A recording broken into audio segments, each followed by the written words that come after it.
Hay formas de obediencia que todos reconocen: una orden, una amenaza, una autoridad imponiéndose. Eso es fácil de ver.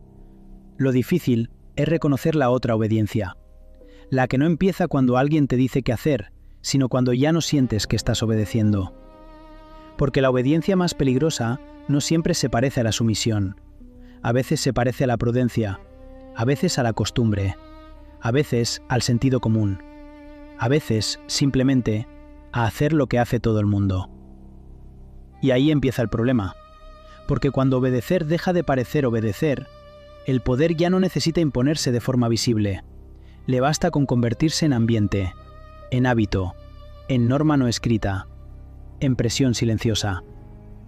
La mayoría de las personas no se ven a sí mismas como obedientes, se ven como razonables, como adaptadas, como prudentes, como parte de algo.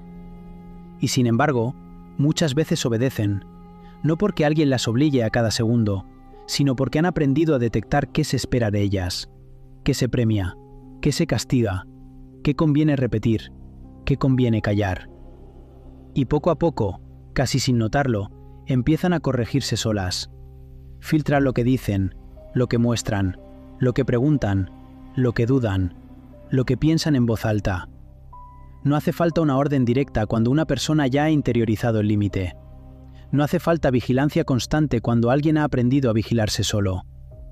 Y quizá una de las cosas más inquietantes del ser humano sea precisamente esa, su capacidad de adaptarse también al entorno que acaba llamando identidad a una forma de ajuste.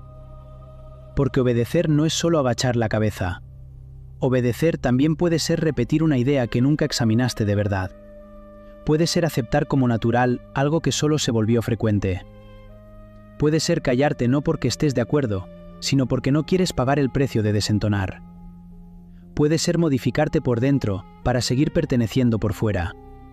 Y eso ocurre mucho más de lo que nos gusta admitir.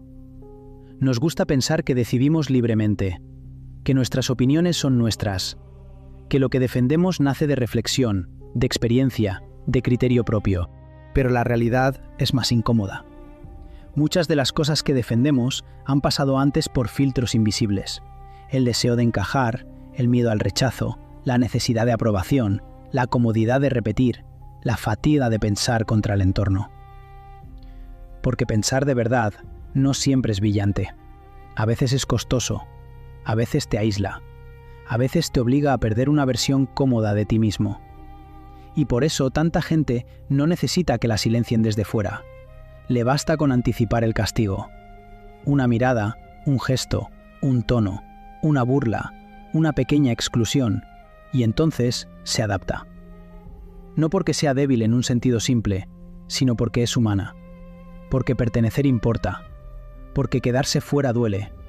Porque sostener una posición propia, cuando el grupo va en otra dirección, tiene un coste real. Y ahí es donde la obediencia invisible se vuelve tan eficaz. No necesita dramatismo, no necesita gritos, no necesita uniformes, no necesita una figura evidente de dominación.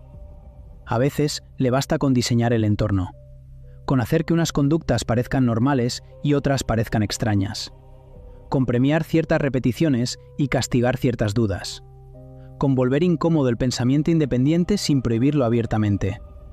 Y cuando eso ocurre, mucha gente empieza a llamar libertad a una adaptación constante. Empieza a creer que elige cuando, en realidad, solo gestiona bien los márgenes de lo permitido. Eso es lo que vuelve este tema tan incómodo, porque sería más fácil si todo funcionara solo desde fuera. Si hubiera siempre un poder claro, una manipulación evidente, un opresor visible. Pero muchas veces no funciona así. Muchas veces, el sistema más eficaz es el que consigue que tú mismo participes. Que repitas sin sentirte repetidor. Que censures sin sentirte censor. Que te reduzcas sin sentirte reducido. Y aquí aparece una idea especialmente dura. Lo más inquietante no es solo que puedan moldearte. Lo más inquietante es que muchas veces colaboras en ese moldeado. Lo justificas, lo racionalizas, lo disfrazas de madurez, de equilibrio, de realismo, de sentido práctico. Te dices que no merece la pena complicarte, que no hace falta ir tan al fondo, que total, todo el mundo funciona así. Y poco a poco, sin una sola renuncia espectacular, vas cediendo partes de ti. No de golpe, poco a poco.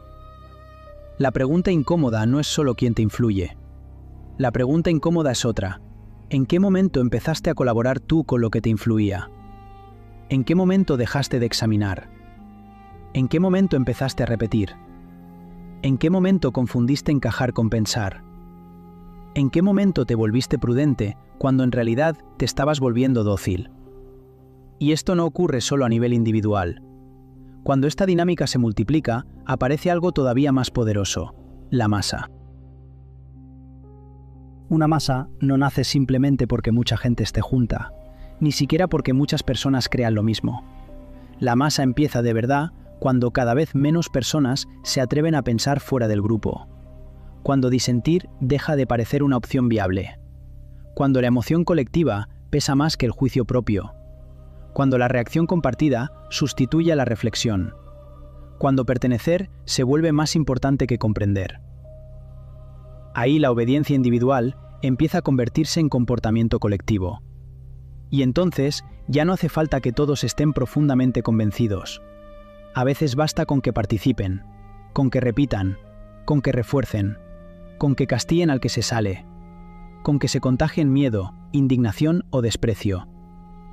La masa no siempre piensa, muchas veces reacciona. Y cuanto más reactiva es una sociedad, más fácil resulta dirigirla. Porque una sociedad que no tolera la complejidad necesita simplificaciones, necesita eslóganes, necesita enemigos, necesita certezas rápidas, necesita relatos cómodos. Y ahí el poder encuentra un terreno perfecto. Porque cuando las personas ya están entrenadas para obedecer sin sentir que obedecen, también están más preparadas para aceptar discursos sin examinarlos, para seguir líderes sin exigir demasiado, para repetir mentiras mientras suenen familiares, para defender dinámicas que las deterioran solo porque vienen envueltas en lenguaje de pertenencia. Por eso este tema importa tanto, porque el poder, hoy, no siempre necesita mostrarse de forma brutal.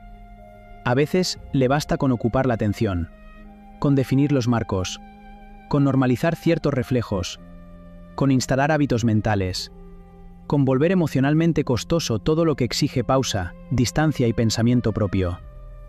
Y una sociedad se vuelve frágil no solo cuando la engañan, también cuando deja de soportar la incomodidad de pensar por sí misma, cuando prefiere la consigna al matiz, la pertenencia a la verdad, la seguridad del grupo a la incertidumbre de una mirada propia. Porque pensar por uno mismo no consiste en llevar la contraria por sistema. Consiste en soportar el peso de no delegar por completo tu juicio.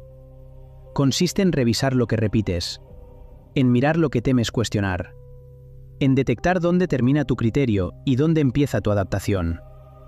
Y esa frontera rara vez es evidente. Por eso la obediencia invisible es tan peligrosa. Porque no se presenta como obediencia.